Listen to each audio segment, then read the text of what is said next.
Salut à tous, nouvelle vidéo aujourd'hui. Alors aujourd'hui, particulièrement, j'avais envie de faire une vidéo sur les cheat meals. Alors en fait, il va y avoir une partie où vous allez voir en vidéo, donc ma tronche, et une partie qui sera en split screen comme ça, où je vais travailler directement sur mon iPad avec le stylet pour vous montrer un petit peu des petites variantes, etc. par rapport au plat que je vais proposer.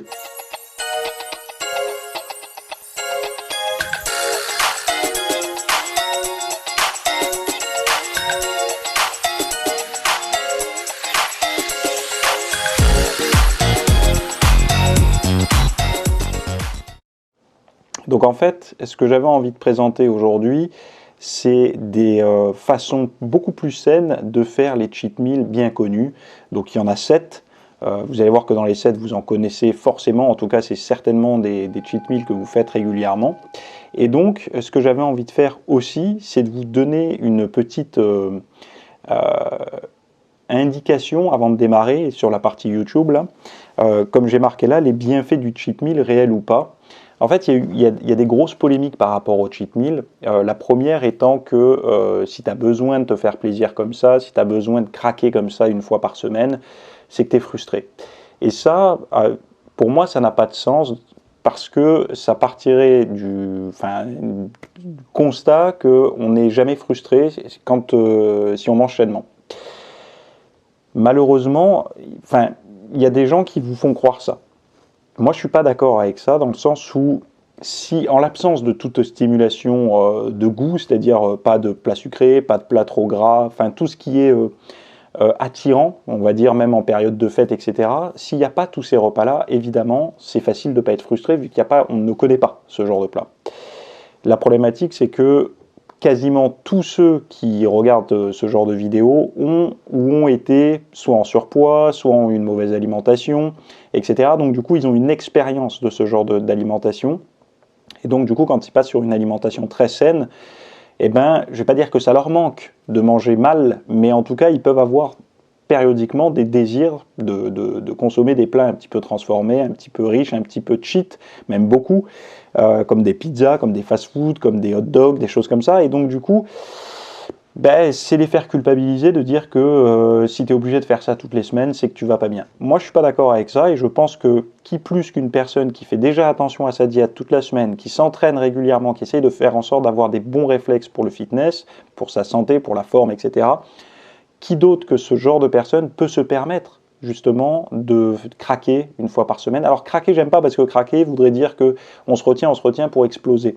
Mais plutôt se faire plaisir, tout simplement. Donc je pense que le plaisir fait partie de la vie. Après, chacun, c'est très philosophique, hein, chacun a sa philosophie là-dessus. Moi, je pense que le plaisir fait partie d'une vie plutôt équilibrée.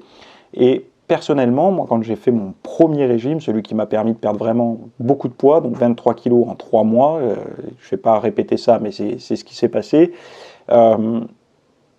j'avais ce genre de plat riche le week-end, de manière en fait à avoir une sorte de récompense en fin de semaine, quoi. Donc je partais pour les 5 premiers jours de la semaine, lundi, mardi, mercredi, jeudi, vendredi, en étant sain, et à partir du week-end, je m'autorisais un repas plaisir avant de repartir. Donc du coup, ça donnait des perspectives beaucoup plus courtes, on va dire, en termes quand on part pour un régime, beaucoup de personnes, ils partent pour 2 mois, 3 mois, 4 mois, et donc du coup, l'horizon est assez lointain, et ça... Voilà, il y en a beaucoup qui échouent avant parce qu'ils se frustrent réellement.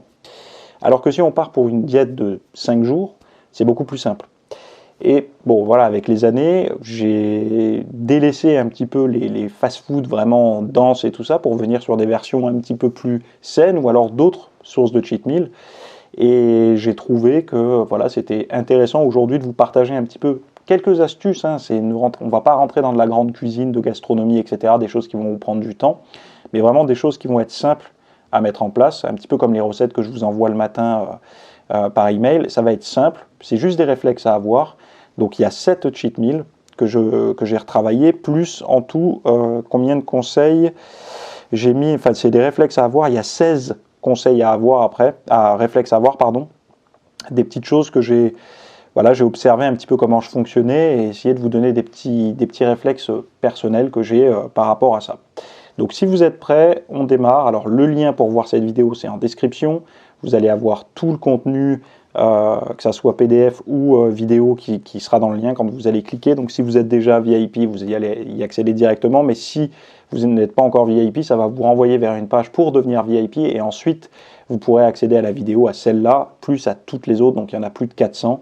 Vous avez juste à choisir vos thèmes finalement, que ce soit style de vie, entraînement, nutrition, etc. Et fini pour l'introduction, on démarre tout de suite avec le premier plat.